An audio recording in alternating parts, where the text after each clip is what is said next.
বাসায় সবাই একসাথে থাকলে শুক্রবারে আব্বু এরকম ব্যাগ ভর্তি করে সবজির বাজার নিয়ে আসে, যেন মনে হয় ছোটোখাটো আমার একটা বিয়ের আয়োজন সেরেই ফেলা যাবে।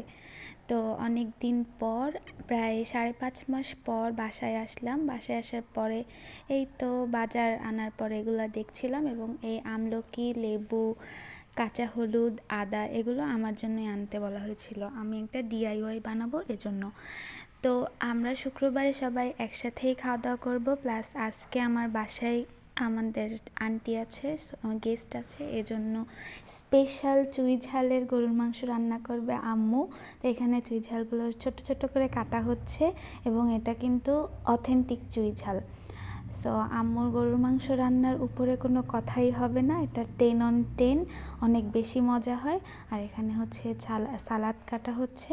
তারপরে আমরা সবাই মিলে দুপুরে একসাথে খাবো, এজন্য টেবিলে সব কিছু